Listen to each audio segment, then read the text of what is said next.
Oh, no. Yeah. That's not good. I guess we've been kind of lucky up here, although some folks haven't been. Yeah, with trees falling. Yeah. Mhm. Yeah.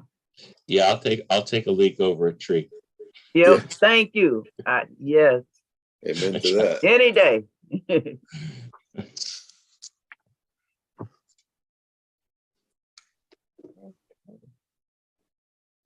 Okay, I think all I see, I see Mohammed. I guess we're waiting for Judy. Mohammed? Yeah. Okay. And Judy is? Judy Chen, Oh, okay. our Thank you. the IMP manager. Gotcha. Not IMP manager, but sorry, Michael.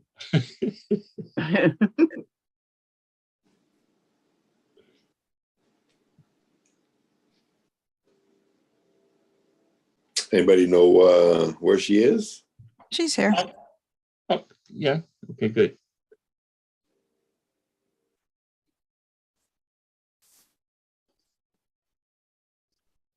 Yeah, there she is. Okay.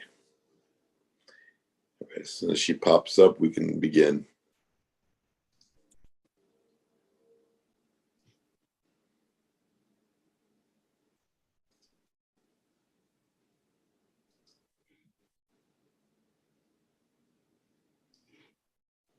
Is she with us?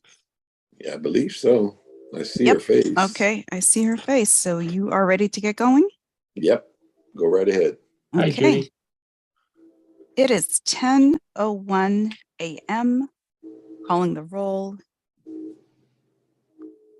Who's the chair? Is this King Meredith or Vice President Alvarado? Director Alvarado.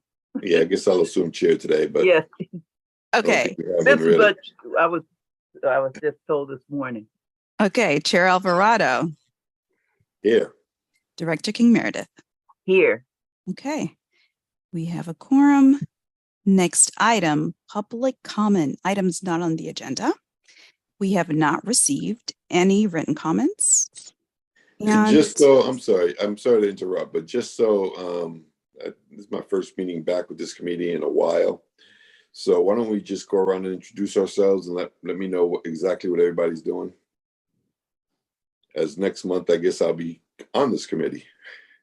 Sure. I'll start off, Okay. Director Alvarado.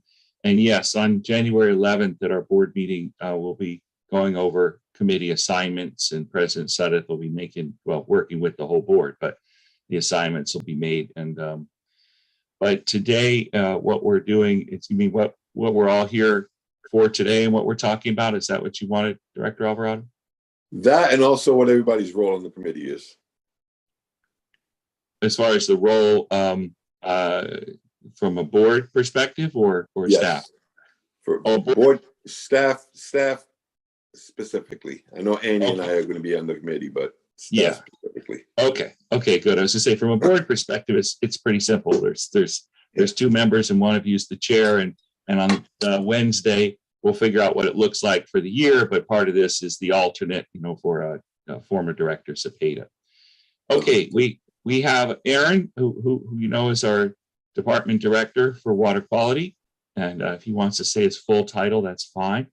And then we have Mohammed, and he's here today, and we're going to be talking about GIS, and he is our GIS program specialist. And I'm not sure if I got your title correct there, Mohammed, but that's part of what he does.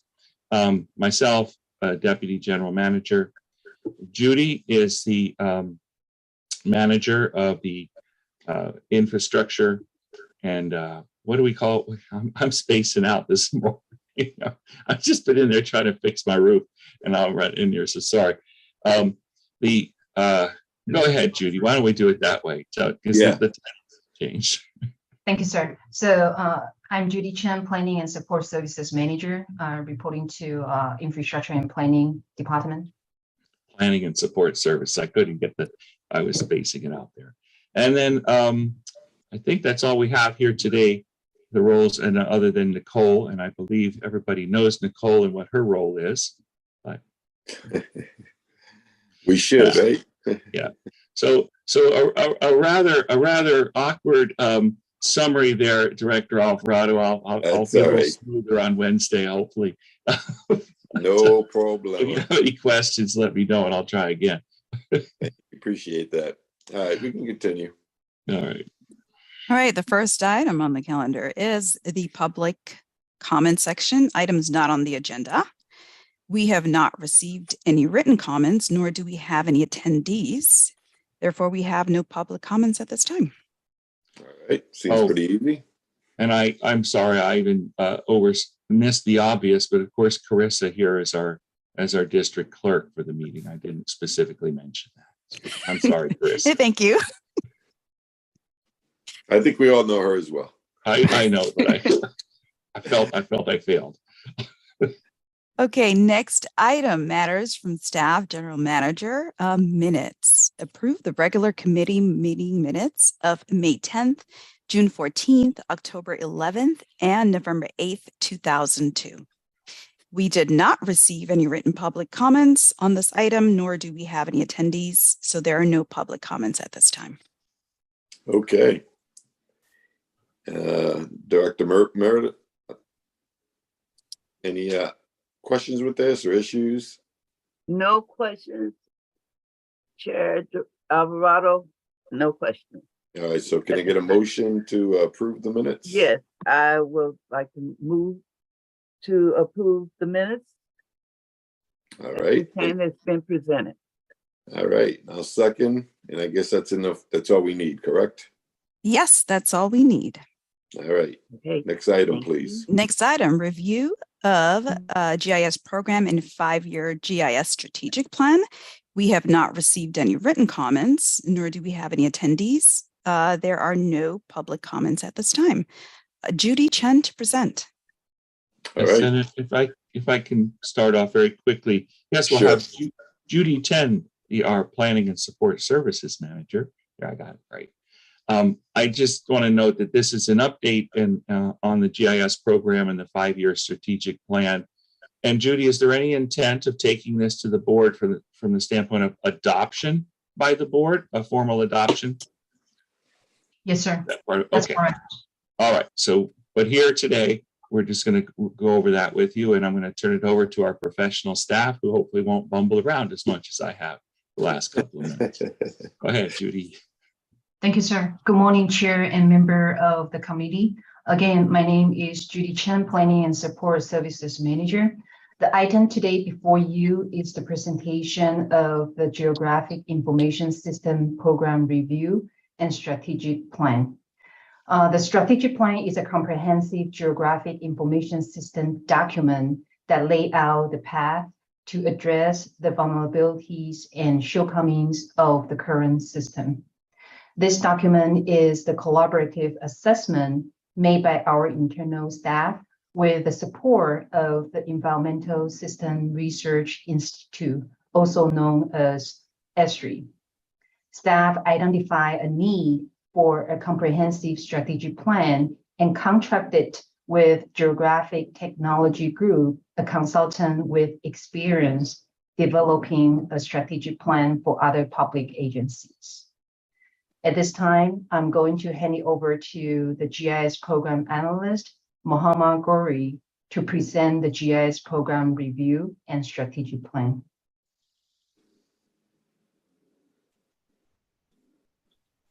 Thank you, Judy. Good morning, everybody. I will go ahead and share my screen. Let's see here. Okay, I'm hoping you're seeing the presentation now. Yes. Yes. All right, great. Thank you. All right, so as Andrew and Judy mentioned, we're going to be doing a quick presentation on our GIS program. And more specifically, we'll be sharing with you kind of the 5-year strategic plan that we've been working on for the past few months. So the quick agenda for today is just kind of go over a high level of what GIS is, kind of where we were with GIS when I first started here with the organization about a little over a year ago now. and what is our plan and the projects that we've got in place to improve GIS, or in other words, what is our strategic plan? And then we'll also go over some of the future projects and initiatives that are going to be coming outside of that strategic plan that we'll share with you kind of high level today. So in summary, GIS stands for Geographic Information Systems, but everybody knows it as GIS. And essentially, it's taking data and connecting it to an interface where you can map your data and see that spatially. An example is taking tabular data, like an Excel spreadsheet, and using maybe addresses, APNs, latitude, longitudes, things like that, connecting that to a web-based interface and seeing that information in a spatial environment. That essentially is what GIS is in a very high level.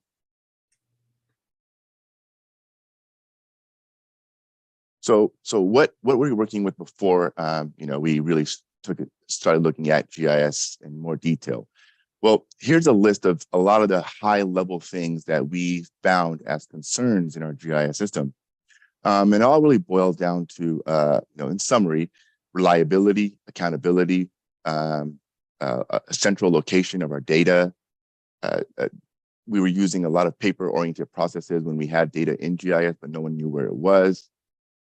The inability for people to access data was not there. And so these are some of the key issues that we identified early on, and we knew that we need to do something about it.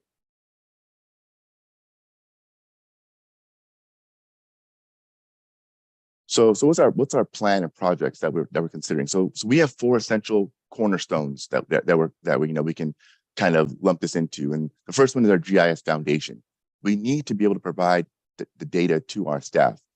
And then once we provide the data, we need to actually show them how to use it. So giving data is one thing, but providing the application and the tools is another. And that's where we need to develop a system that can teach people how to use our GIS and access the data that they need for their specific work. We need to build a GIS system. In other words, we need to make a system where it's accessible by staff anywhere and any place. And that is our ArcGIS enterprise system, which we currently have as a project kicking off here really soon. And that system will be in the cloud. So it won't be housed on any kind of databases in-house or with our IT consultant. It'll be managed by a GIS consultant who's been doing this for several years and stored in the Amazon Web Services cloud system. So security and experience has been thoroughly vetted on this type of setup. The next component is our GIS project implementation integrations. So we know there's a lot of things that we need to improve in relation to data. So that was part of one of our key projects that we are just about to wrap up here by the end of this month, where we've taken all of our existing data, revamped it. We've added some critical missing components to it from other pieces of data that we had. And so we've made it more robust. As I mentioned, the ArcGIS Enterprise project, we are kicking off the deployment project here in the next week or so.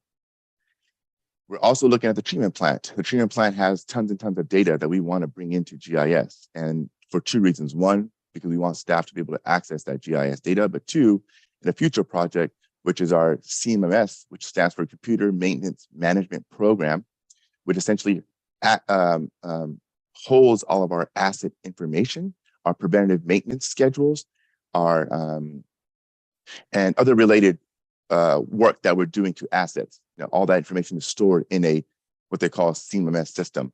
And so that CMMS system needs to have a reliable, accountable GIS system to be built on top of. So essentially, GIS will be the data that the CMMS system will be using to be able to provide that access to our staff. And then finally, integrations. We have several business applications that we want to integrate with. Just to name a few, Laserfish, which is our record management system. We want to integrate with that. WinCan, which is our video recording of our pipes system that we want our GIS to integrate with. So these are some really key, important business applications that staff have identified in our assessments that we would like to integrate with and make it more usable between the applications.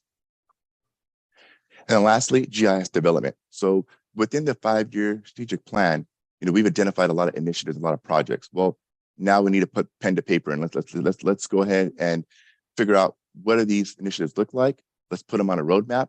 Let's call out, potential budgets, potential timelines, things like that. So that'll be the last kind of piece from this strategic plan. Some of these, plans or these projects that we're thinking about are, as mentioned, GIS integrations, and more specifically, WinCan, Laserfish, SCADA, which is a plant, a very highly used plant system, tracking all of our pump stations, lift stations, critical infrastructure located in the plant. There's a lot of data that comes out of that. And if we can embed that or implement that into our GIS, that just makes it much more usable and much more easily accessible for staff. CMMS, as I mentioned earlier, and then permitting. So our permitting staff could use a GIS to locate, parcel information like addresses, APNs, historical information like has this parcel ever had a permit pulled against it? And if it did, what's the status of it? These are some key information that we can tie into our GIS and make it more usable and informative for our end users. So CMMS, what is it? So as mentioned, it's a work order-based system that you can link to GIS using addresses, parcel information, things like that. CIP and GIS, that's one of our big key initiatives that we're actually working on right now, which is essentially taking all of our CIP project information and making it available in GIS. So what that means is all of our completed projects are currently in progress projects, design projects, all that information being available in a GIS map. Kind of hand in hand with that is prioritizing these projects. How do we prioritize them? Let's make that available in GIS for staff to use. The treatment plant, as I mentioned, we want to make that data available in our GIS. So all the different assets that we have, like water, gas, buildings, equipment, all of that, we want to put that into GIS. And then finally, the strategic plan implementation. So taking these projects that I'm showing you here, some of the key ones, but also several other projects that we have, like 30 other initiatives that we've identified in our strategic plan, which we can, we can share with you at a later date, and break it down and prioritize them, based on the feedback we receive from staff.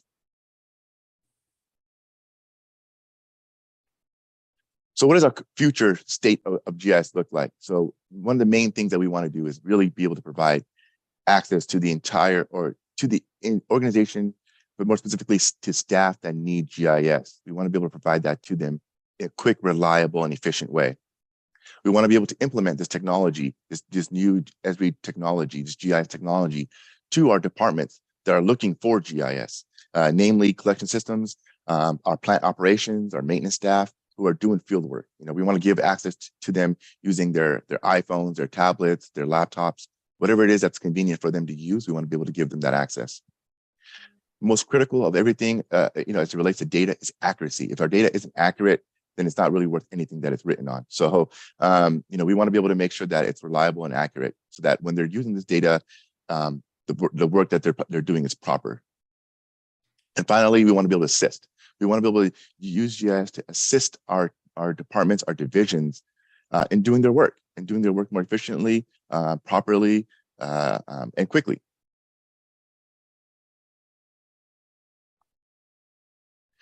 Some of the key things that the strategic plan took into account as we went through that process was we consolidated a lot of information that Esri provided us. So early on, before we started this strategic plan, Esri conducted a workshop, and that workshop involved management staff, field staff, and office staff, right? A collaboration between all different aspects of work to come up with a list of software and programs that we need within our GIS. So our strategic plan took advantage of that. Second, we developed a strategy from number one, from our consolidation, and build a strategy in how we can plan to execute it. Number three, we want to explain how the GIS vision, or what the GIS vision is, and what are our steps to achieve it. So kind of taking 1 and 2 and putting it together to share what that looks like and how we're going to get it done. And finally, let's figure out what's the plan, what are the priorities, and what are some of our costs associated with these priorities, and when can we get this done? So all in all, we plan to complete the strategic plan within 5 years. That's our goal. But within the 5 years, of the 30 plus initiatives that we have, we also want to break down when do we want to start some of these individual initiatives and when do we plan on achieving them based on the needs of our organization. Very high level cost and initiatives plan that we've identified. We've broken down those 5 years into 5 components. And similar to the slide that I showed early on, the components are identified as kind of the foundational pieces that we need to achieve these GIS goals. So first one, GIS foundational components. The second one is the system, the database design. The third one is implementing the individual projects that we've identified within the strategic plan. And then once we've identified those projects and we've developed a plan, we want to see how do we integrate these projects. And then of course, doing the integrations. And then finally, working with outside consultants or outside resources like Esri, for example, to help develop some of these key applications that we need assistance on. And as you can see, the total cost for each individual component is to the left, which is called total cost. And then the grand total that we're estimating based on our own kind of comparative analysis that we've done internally and also working with our consultant, we've come up with an estimated amount of about $1,082,806. And then you can see we've broken that cost up into 5 years. So the biggest bulk of the work will be done in year 1.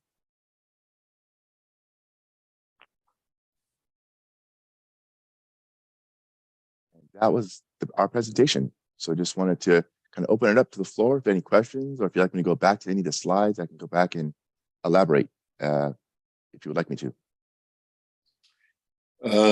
Director King Meredith, questions?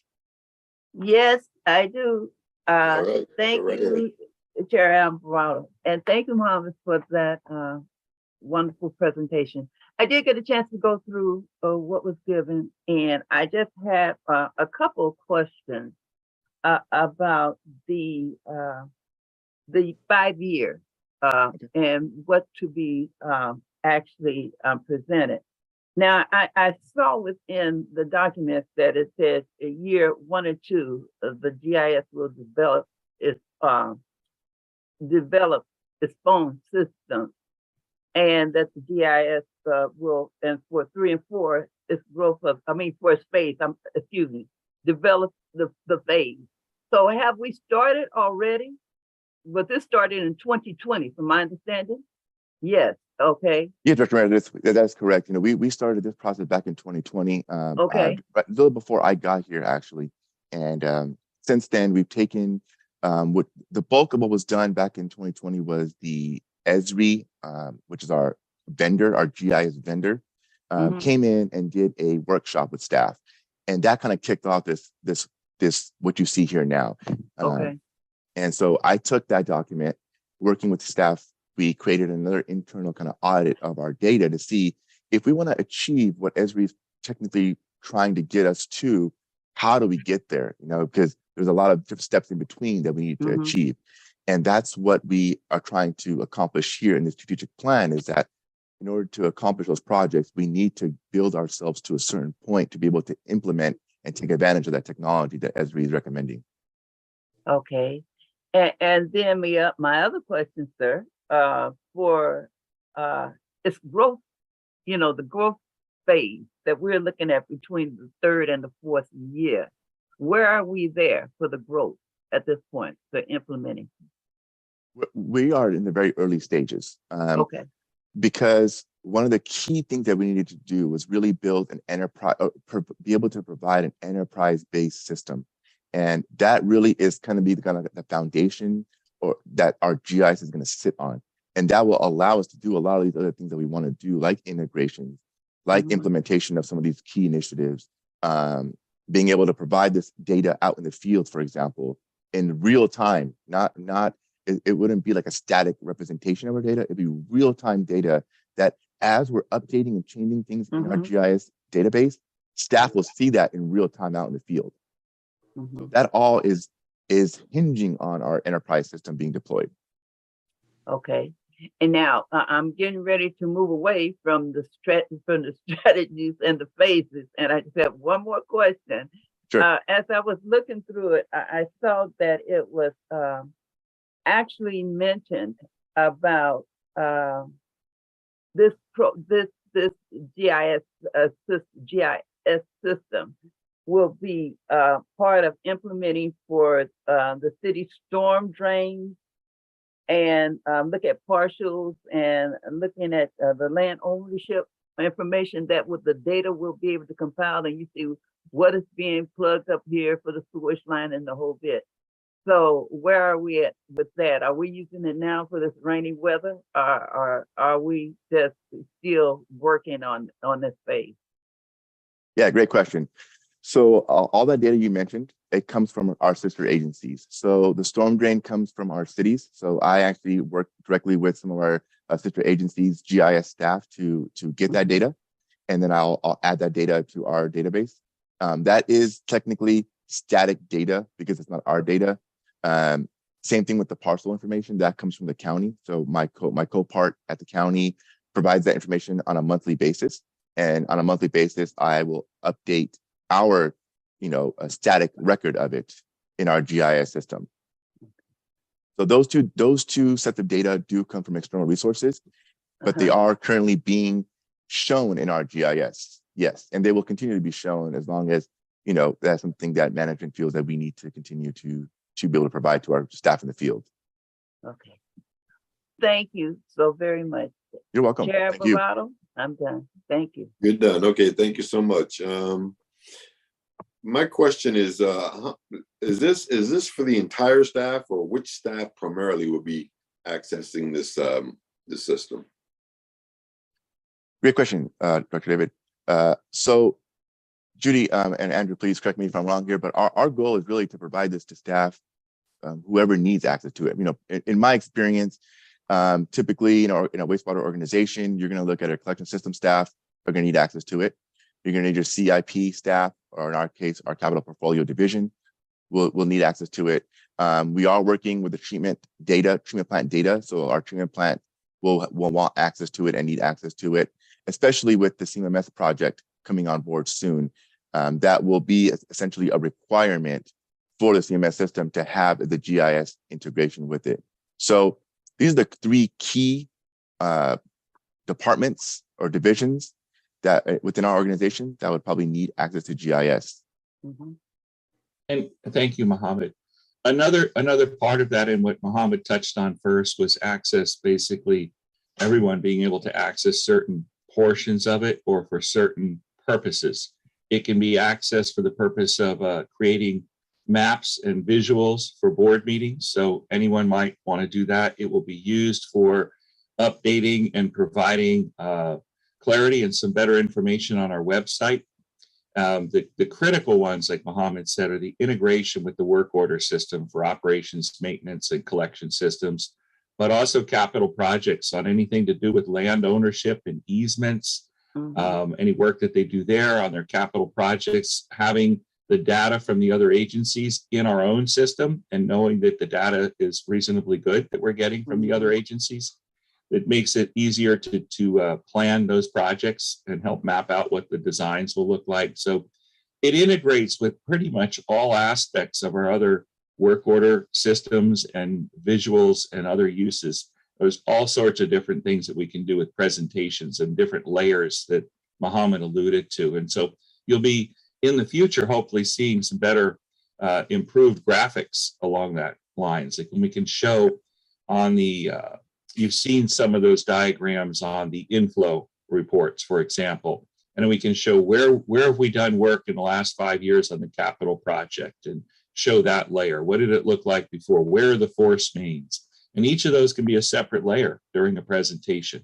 So it'll be used by staff throughout the agency with the core, as Mohammed called it, the enterprise function. That's the CMMS, the computerized maintenance management system. And really, once we have that fully integrated in with the GIS, and this is an important component, and we had talked about having a good work order, a good, robust and effective work order system in place, but it didn't make sense to go forward too far with that until this work was completed, because it builds upon and utilizes the data and the functions of the GIS. And I think Mohammed used the word integration a few times.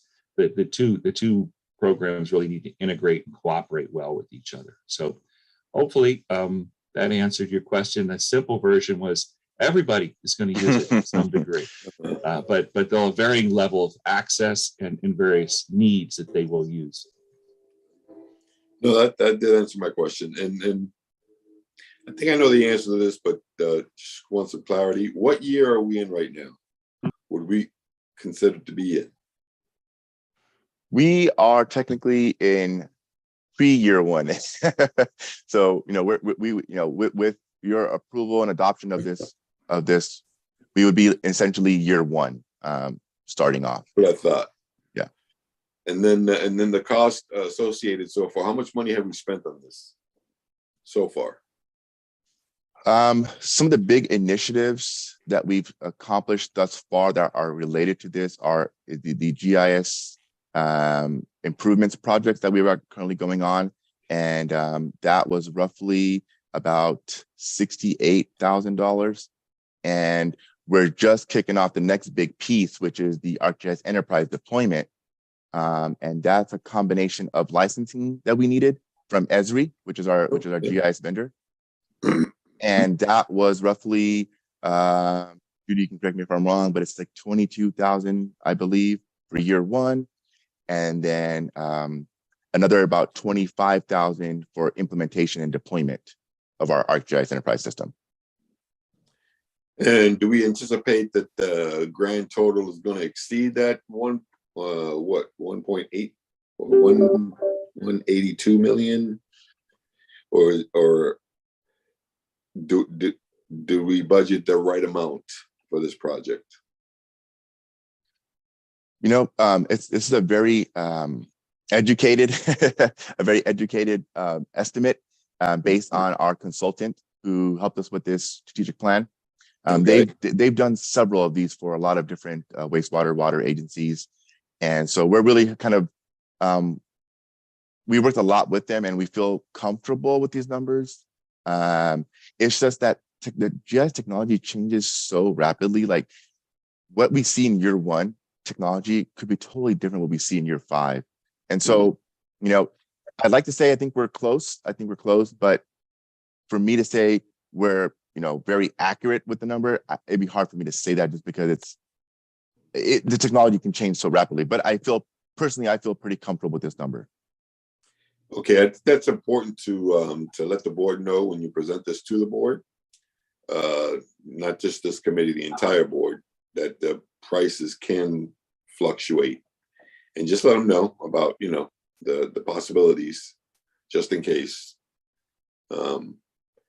And I think that's it. That's all my questions, unless staff has anything else they want to add. Just quickly, Chair Alvarado, is that we'll mention that at the board meeting, that this is really a budgeting tool, basically planning a budget. This isn't asking for budget approval for all of these dollars. That'll be built into our operating budgets themselves. Okay, and that's the regular important as budget well. approval. So we'll make that clear. Yeah, it's important to make that real clear. Yeah, because I think that was getting conflated. That this is the strategic plan specifically for GIS. There is no specific requirement that the board adopt and approve the plan. It could be done at a staff level. And that's something that we'll discuss too, if we really are formally adopting it by the board, or we're merely, bringing it to the board.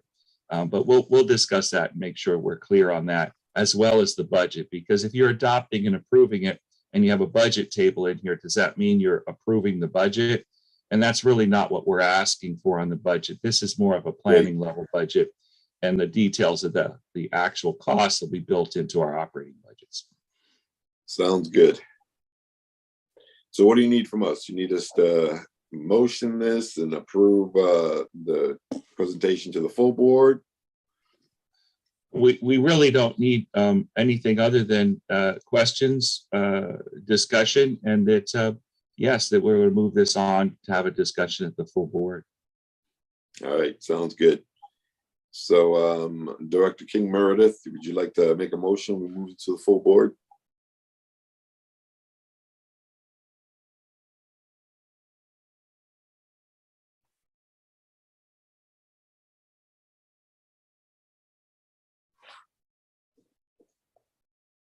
Hello. Let me see if she's on the call. Yeah, she's there. Right. What happened? There you are. Yeah. So what happened to it? Yes, I do. I moved for this presentation for our 5-year plan for this cost initiative to be presented to the full board. Okay, great. And I second it. So Okay. I think that's all we need, correct, Nicole? Yes, we're good. All right. Okay. All right, next item, please. Okay. Thank you.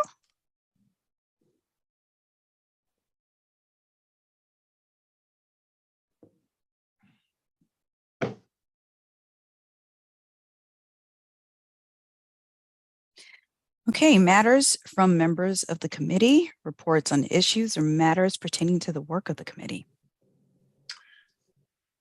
Director King Meredith, anything? No, I have nothing to report at this time. All right, so since this has been my first meeting back in a while, I have nothing to report either, except that I'll be here next month as well.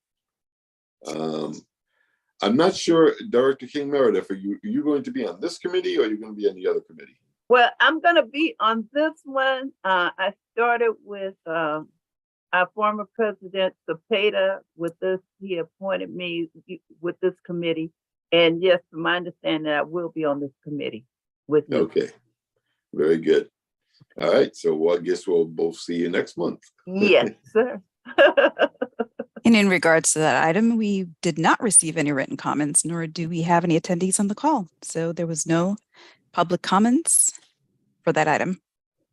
All right, great. And we did ask for public comments on the last item, I assume, correct? We did. Okay, did. very good. Okay, next item, updates from agency manager and staff. Update on reclaimed water planning. We did not receive any written comments, nor do we have any attendees on the call. So there's no public comments at this time. And Chair Alvarado, I just have a very short update on this. Is that this has been, it had been previously called the Purple Pipe, a review of Purple Pipe, and essentially President Cepeda was most interested in the possibility of Purple Pipe, meaning reclaimed water. That's what the East Bay Mud refers to it as. It runs in purple pipe as opposed to their blue pipe. Primarily intended to help serve the proposed hilltop development area. And what was the feasibility of that? And there were a lot of issues, and we brought those before the committee. On one, we're not a water purveyor. East Bay Mud is, and where is it in East Bay Mud's plan?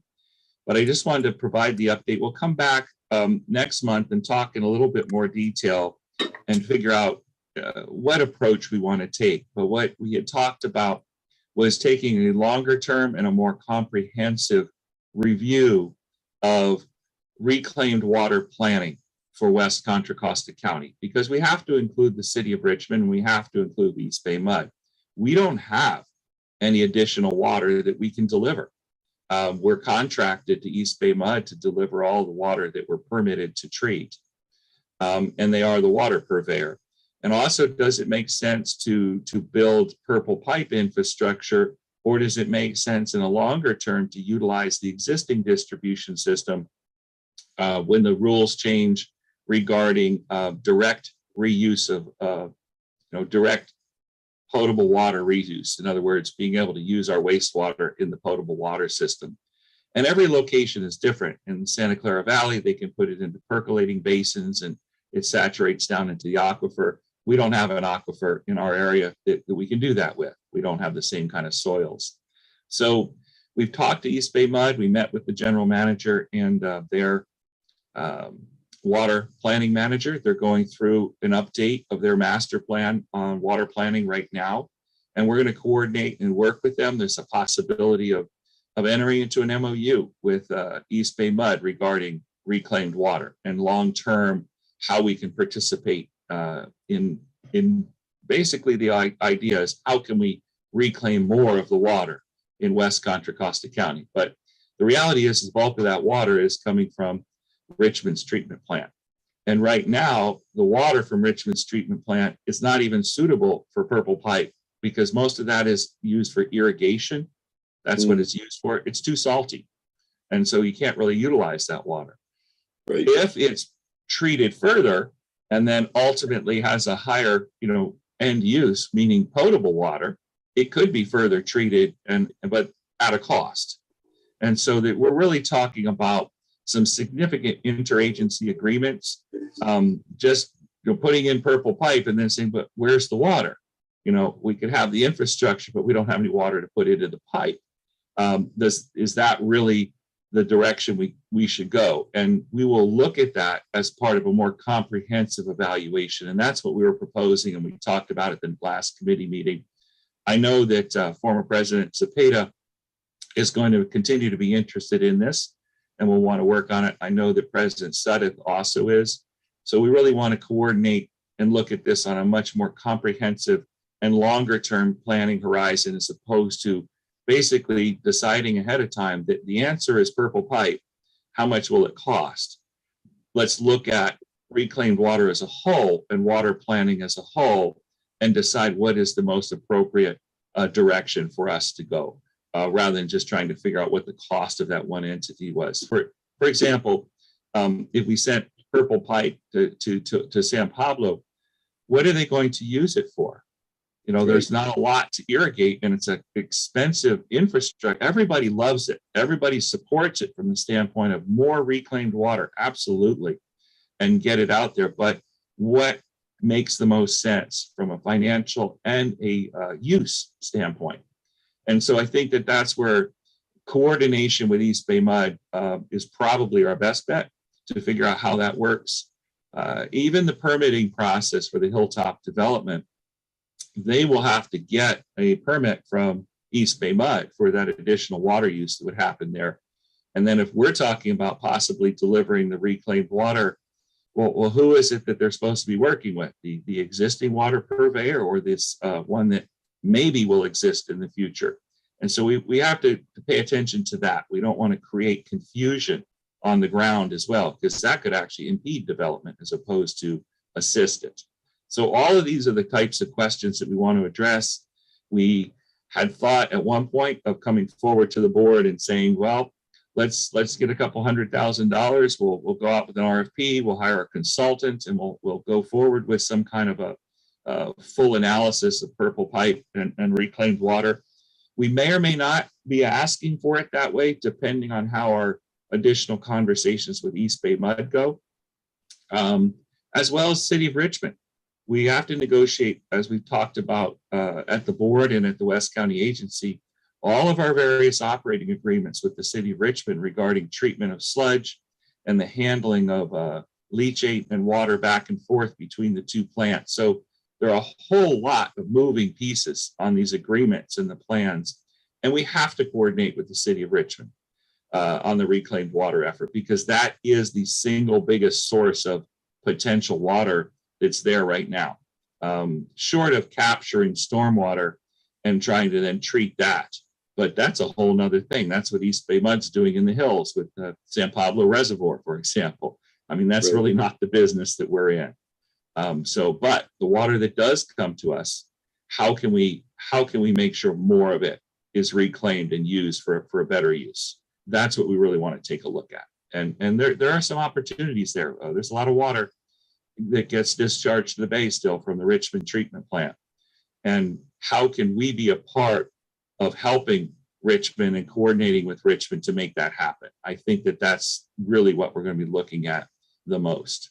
But more on that, we'll give you a little bit of an update next month as we make a little bit of progress. And like I said, this is a longer term planning horizon, not something that, by March, we're going to have an answer on this. This is a long-term effort. And I just wanted to let you know sort of where we are in our thinking on it. And we'll come back and talk with you a little bit more. All right. Sounds good. Any further questions, Dr. King Meredith? No, I do not have any at this time. All right, Thank neither you. do I. Thank you. Next item, please. Next item is adjournment. It is 10:44 a.m. Wow, that's pretty good. All right. We kept that under And- an hour. Next meeting, we have a regular board meeting scheduled for tomorrow, January 11th, 6:30 p.m. The next infrastructure meeting is scheduled for February 14th at 10 a.m. All right, sounds good. All Okay. right, Thank thank you. everyone. Okay, Thank thank you. you. Take Thank care you. Thank you now. all. Okay, Bye-bye. bye-bye. See you tomorrow. Bye.